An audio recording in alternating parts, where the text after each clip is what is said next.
दोस्तों नमस्कार, मैं हूं यशवंत दामले और आप देख रहे हैं यशवनी विज्ञान चैनल। यशवनी विज्ञान चैनल में आपका स्वागत है। आज के वीडियो में हम सीखेंगे कक्षकों के अतिव्यापन। तो आइए शुरू करते हैं छोटे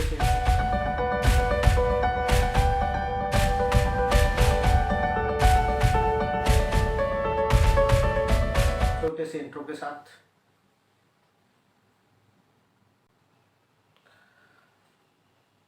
यहाँ देखते हैं सबसे पहले कक्षकों का जो अतिव्यापन है। कक्षक अतिव्यापन करने के लिए पास आते हैं। जैसे कि सबसे पहली बात करूंगा कि ये दो कक्षक हैं जो अतिव्यापन के लिए पास आना चाहते हैं। ये दोनों कक्षक अतिव्यापन के लिए पास आना चाहते हैं। तो पास आने के लिए या अतिव्यापन करने के लिए इनका अतिव्यापन या तो इनका अतिव्यापन धनात्मक हो सकता है, इनका अतिव्यापन ऋणात्मक भी हो सकता है, साथ साथ में शून्य भी हो सकता है। अतिव्यापन वास्तव में देखा जाए तो कक्षक के तरंग फलन आयाम की दिशा व चिन्ह पर निर्भर करता है त्रिविम में, ठीक है ना।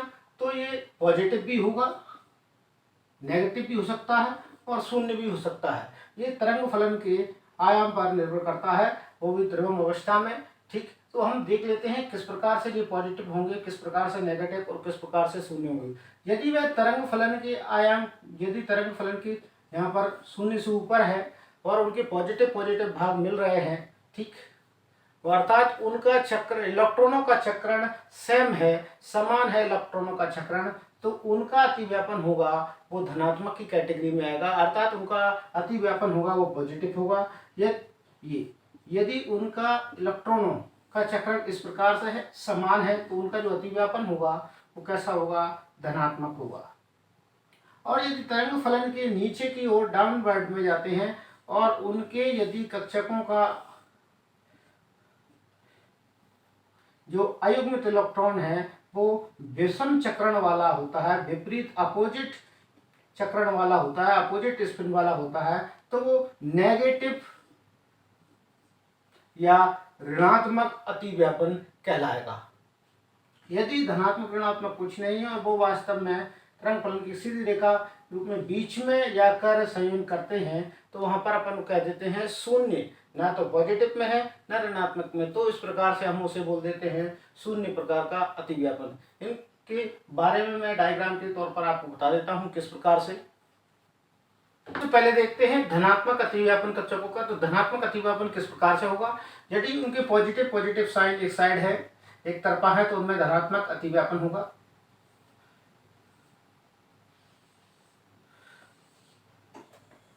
ये पॉजिटिव साइड है और ये नेगेटिव साइड है, तो ऐसे ही कक्षकों के बीच में होगा धनात्मक अतिव्यापन।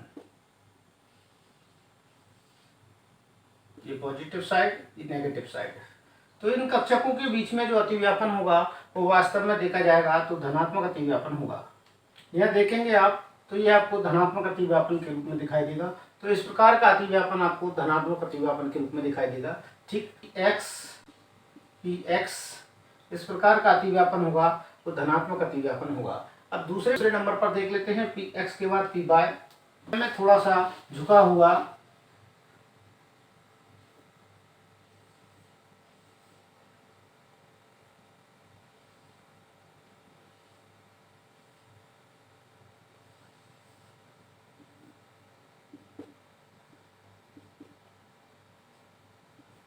देखिए, ये अतिव्यापन होगा वास्तव में आप देख पाएंगे Py में,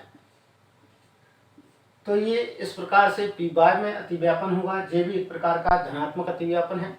अब Pz के बारे में देख लेते हैं हम।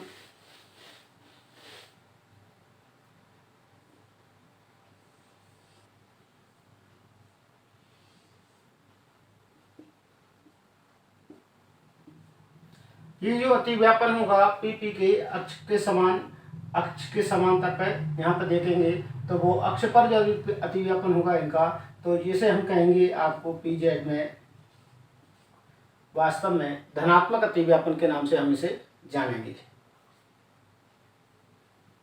अब हम देख लेते हैं इसके बाद ऋणात्मक अतिव्यापन के बारे में चर्चा कर लेते हैं। ऋणात्मक अतिव्यापन किस प्रकार से होगा, यह देखेंगे आप, एक P कक्षक और दूसरा S कक्षक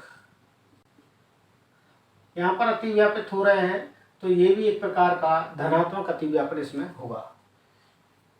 देख लेते हैं हम सबसे पहले अब ऋणात्मक अतिव्यापन। ऋणात्मक अतिव्यापन जस्ट उनका अपोजिट होना है, उल्टा होना है। होने से तात्पर्य ये, अर्थात अब पॉजिटिव पॉजिटिव नहीं मिलकर अब मिलेंगे पॉजिटिव और नेगेटिव। इस प्रकार से हम उसे कह सकते हैं वास्तव में ऋणात्मक अतिव्यापन। पी कोश का, पी कक्षक का यहाँ पर ऋण श्रम, ठीक,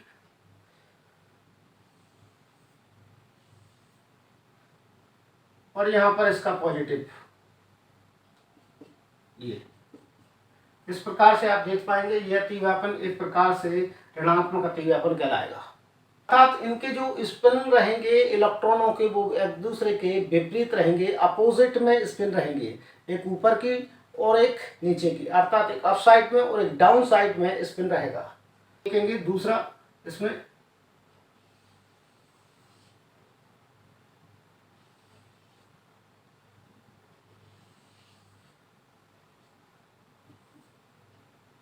यहाँ जो अतिव्यापित हो रहे हैं, एक पॉजिटिव एक नेगेटिव, ये इस प्रकार से इनका अतिव्यापन होगा, तो भी ये ऋणात्मक अतिव्यापन के अंतर्गत ही इसमें सम्मिलित होंगे। ठीक, एक और अभी रह गया, ये पी एक्स, ये पी जेड है, ये पी एक्स है, और ये है पी वाई।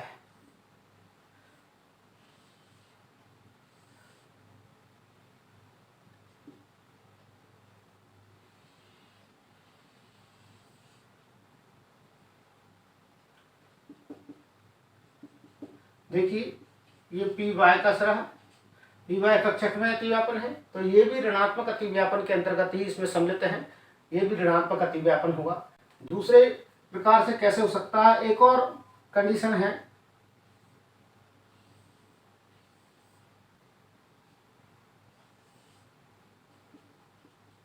एस और पी के बीच में, तो यहाँ पर ये अतिव्यापन होगा। ये अतिव्यापन भी आप देख पाएंगे नेगेटिव अतिव्यापन होगा। नेगेटिव से तात्पर्य है ऋणात्मक अतिव्यापन, अर्थात इनमें चक्रण रहेंगे, विपरीत डायरेक्शन में रहेंगे। ठीक है, अपोजिट डायरेक्शन में चक्रण के कारण इनके अतिव्यापन कैसे हो जाएंगे, ऋणात्मक अतिव्यापन हो जाएगा। इनमें सभी में आप देख रहे होंगे negative positive, positive negative, positive negative, इस प्रकार से जो अतिव्यापन वास्तव में रहेगा वो कैसा रहेगा, ऋणात्मक अतिव्यापन। शून्य अतिव्यापन, शून्य अतिव्यापन में ये वास्तव में जो अतिव्यापन होता है वो वास्तव में जेड अक्ष की ओर होता है, जेड अक्ष के पर ही इनका अतिव्यापन होता है, तब हम उसे कह देते हैं शून्य अतिव्यापन।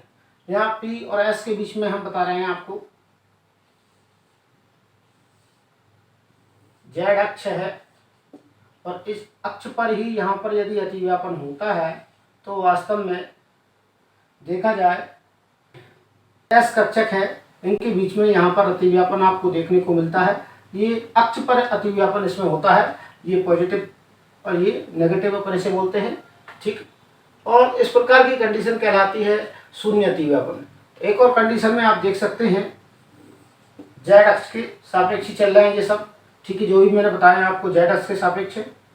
अभी जो अतिव्यापन हो रहा है वह आप देखेंगे इस प्रकार से, वो अक्षीय अतिव्यापन है, अब सॉरी शून्य अतिव्यापन है। इस कंडीशन में नीचे के भाग आपस में झुके हुए हैं, ऊपर के दूर है। इसे शून्य इसलिए बोला गया है, जितना आकर्षण नीचे की ओर हो रहा है, ठीक है, उतना ही प्रतिकर्षण ऊपर की ओर हो रहा है, इसीलिए इसे कहा गया है शून्य अतिव्यापन।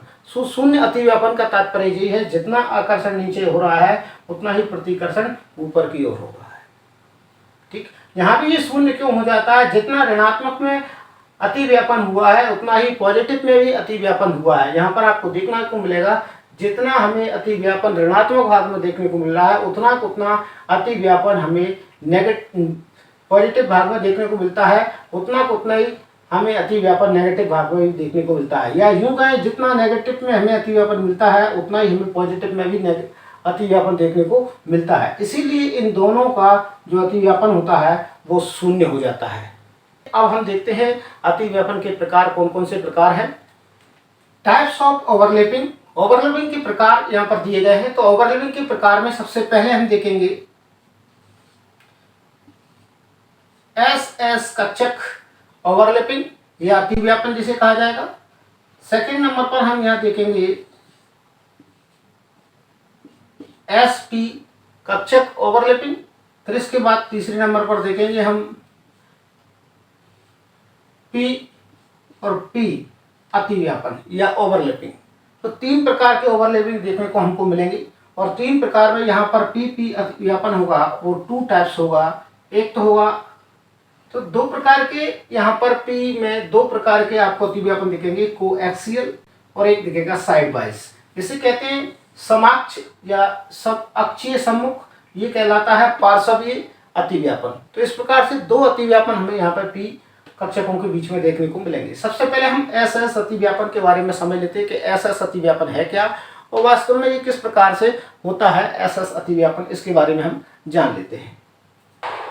एस एस अतिव्यापन, तो एस एस अतिव्यापन नाम से ही स्पष्ट हो रहा है कि एस एस अतिव्यापन होगा, अर्थात उसमें 2 एस कक्षक भाग लेंगे। कितने कक्षक भाग लेंगे? 2 एस कक्षक इसमें भाग लेने वाले हैं और दोनों ही एस कक्षकों या एस ऑर्बिटल के पास एक एक अयुग्मित इलेक्ट्रॉन होना जरूरी है और इनका चक्रण भी विपरीत होना जरूरी है।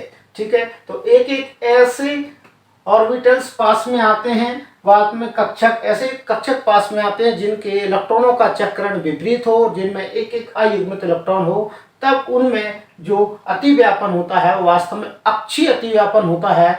जो अक्षीय अतिव्यापन इसमें होता है, जैसे हमको एक्सियल के नाम से जानते हैं। देखिए कक्षाएं अतिव्यापित होंगी, इनकी कक्षाएं जब अतिव्यापित होंगी तो वो किस प्रकार से एक दूसरे को ओवरलैप करती हैं, ये देखिए जी। ओवरलैप करने वाली कक्षाएं, यहाँ से इतना इनका ओवरलैपिंग हुआ है, ये इनका पॉजिटिव चार्ज है, ये इनका पॉजिटिव चार्ज है। तो जितना क्षेत्र ओवरलैपिंग हुआ है वो बताता है कि जी जो ओवरलैपिंग की क्रिया हुई है वास्तव में अक्षीय अतिव्यापन पर हुई है। इनका जो अतिव्यापन हुआ है वो अक्षीय अतिव्यापन हुआ है।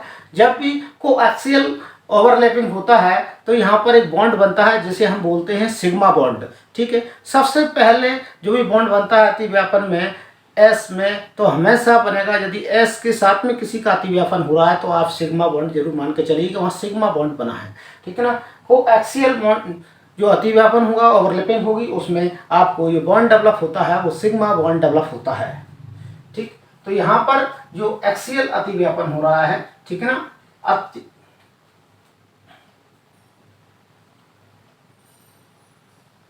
और ये ओवरलैपिंग जो आप देख रहे हो हाइड्रोजन के परमाणु के रूप में, हम हाइड्रोजन की कक्षक के रूप में ले सकते हैं। इसमें भी 1s में 1 इलेक्ट्रॉन है और यहाँ भी 1s में 1 इलेक्ट्रॉन है और इन इलेक्ट्रॉनों का चक्रण है वो विपरीत है। ठीक, और यहाँ पर एक बॉन्ड जो बन रहा है वो बॉन्ड कहलाएगा आपको सिग्मा बॉन्ड। बंद कहलाएगा वो होगा सिग्मा बंद, यहाँ पर ये बन रहा है। ठीक, यहाँ पर जो आप देख पा रहे हैं वो सिग्मा बॉन्ड यहाँ पर बन रहा है, ये वास्तव में अक्षीय अतिव्यापन के नाम से बन रहा है।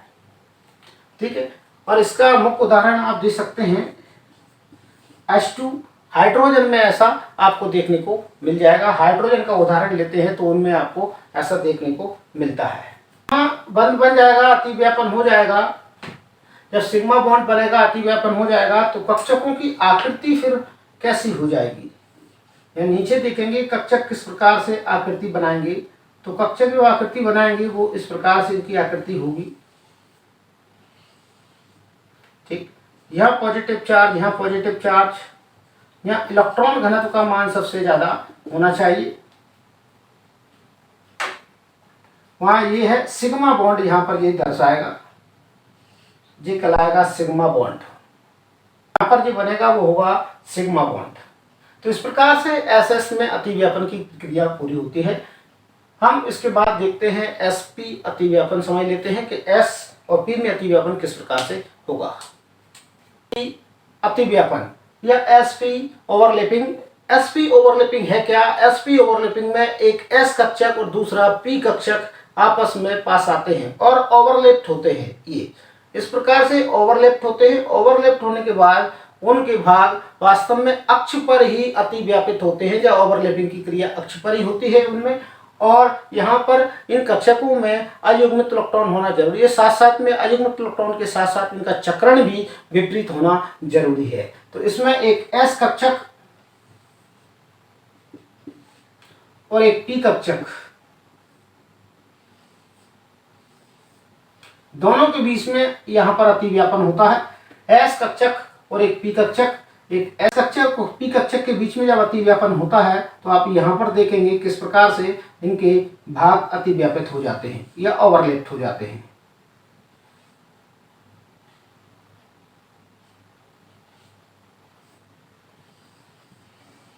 ये देखिए, ये वाला पोर्शन है वो अतिव्यापक क्षेत्र कहलाएगा, अर्थात यहाँ पर अतिव्यापन की क्रिया हुई है। इस प्रकार से आपको देखने को मिलेगा यहाँ पर अतिव्यापन हो रहा है, एक एस में और एक पी में। जब एक एस कक्षक और एक पी कक्षक में अतिव्यापन होता है तो इसमें मान लिया जाएगा एक छोटी वाली लोब बनता है, एक स्मॉल लोब बनता है और एक बिग लोब यहाँ पर बनता है, यह देखने को हमें मिलेगा।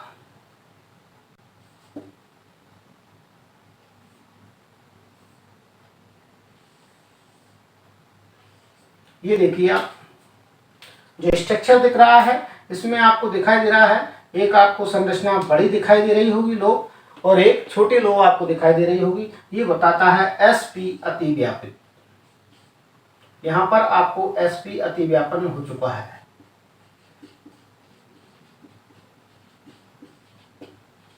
एसपी अतिव्यापित स्ट्रक्चर यहाँ पर आपको देखने को मिलेगा। तो ये एसपी अतिव्यापन है। तो एसपी अतिव्यापन जो होता है वो आप देख पाएंगे HF,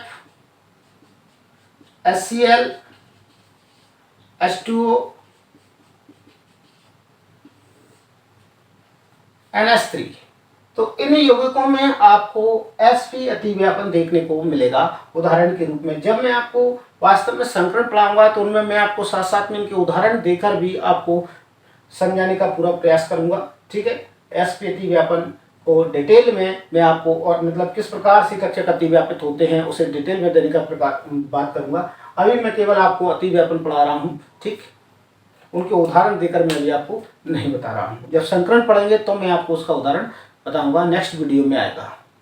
यहाँ पी अतिव्यापन, यहाँ देख पा रहे होंगे आप, पी ओवरलैपिंग या पी अतिव्यापन यहाँ पर है। और ये पी अतिव्यापन आप देख पाएंगे तो यहाँ पर 2 टाइप्स के पी अतिव्यापन आपको देखने को मिलेंगे। एक तो होता है यहाँ पर कोएक्सियल, दूसरा होता है यहाँ पर आपके साइड वाइज।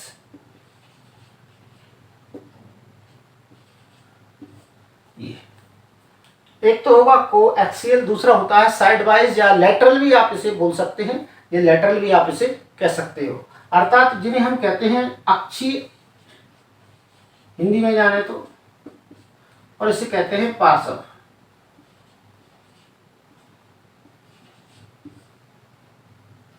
तो दोनों प्रकार के नाम आप समझ जाइए। अक्षीय का तात्पर्य होगा केवल अक्ष पर ही जो अतिव्यापन होगा वो कहलाएगा एक्सियल अतिव्यापन, ठीक है ना, एक्सियल ओवरलैपिंग। और यदि वो ऐसे में अक्ष के ऊपर नीचे, अक्ष के ऊपर नीचे अतिव्यापित होते हैं तो वो कहलाएगा पार्श्वी अतिव्यापन या साइडवाइज अतिव्यापन के नाम से जानते हैं। चलिए पहले अक्षीयल देख लेते हैं, कोएक्सियल, अर्थात इसमें पी अतिव्यापन में ये कहा जाएगा कि 2 पी कक्षक आपस में जब पास आते हैं तो सबसे प्रथम पी कक्षक यदि पास आते हैं और वो ओवरलैपिंग करते हैं वो भी आपको वास्तव में अक्षीय अतिव्यापन होगा और सिग्मा बॉन्ड बनाएंगे। एसपी में भी आपने सिग्मा बॉन्ड बनते देखा, एसएस में भी सिग्मा बॉन्ड बनता है, यहाँ भी एस आपस में संयुक्त अतिव्यापित होगा, वह सिग्मा बॉन्ड बनेगा। और पीपी में 2 प्रकार के बॉन्ड आपको देखने को मिलेंगे, सिग्मा और पाई। यदि प्रथम पी कक्षक अतिव्यापित हो रहे हैं तो सबसे पहले वो सिग्मा बॉन्ड बनाएंगे अतिव्यापित होकर, और वह अक्ष पर अतिव्यापित होते हैं। देखिए आपके सामने 2 पी कक्षक ले रहा हूं,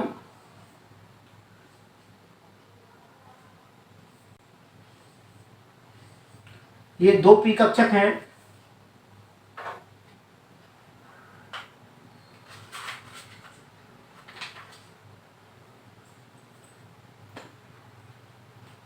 और दोनों ही ये 2 पी कक्षक हैं, ये भी पी कक्षक है और ये भी एक पी कक्षक है। दोनों ही पी कक्षक अक्ष पर जब अतिव्यापित होंगे यहाँ पर, तब जाकर वो सिग्मा बॉन्ड बनाएंगे।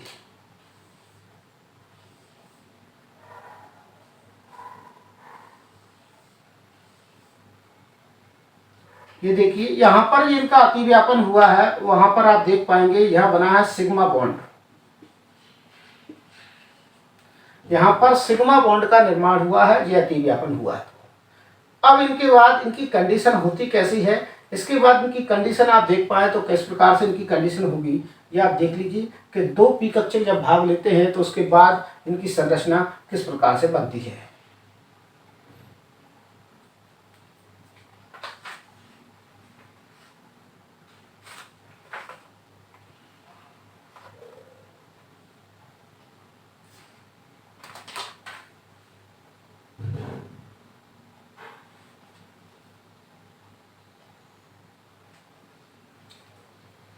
तो बीच वाला ये भाग है पार्टिसिपेट कर रहा है अतिव्यापन में, तो यहाँ पर ये बीच वाला पार्ट सी डेवलप होता है और डेवलप होने के पश्चात यहाँ पर आपको देखने को मिलेगा, मैं नीचे ही आपको बता रहा हूँ। ठीक, देखिए यहाँ पर आप देख पा रहे होंगे ये पाली इसकी बड़ी हो जाती है।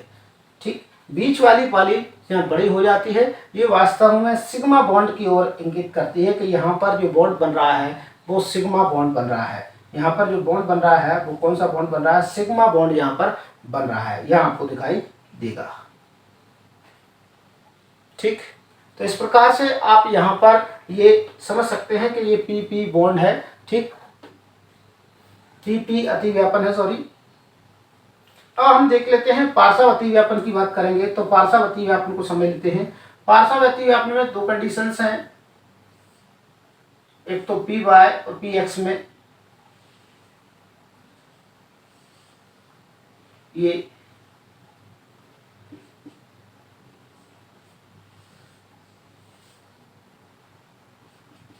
यहाँ P और P ये अक्ष के ऊपर नीचे अतिव्यापन करेंगे, अक्ष पर अतिव्यापन कर रहे हैं, ये ऊपर यहाँ पर और यहाँ पर अतिव्यापित होंगे, तब वो कहलाएगा पी पी अतिव्यापन या पार्श्व अतिव्यापन।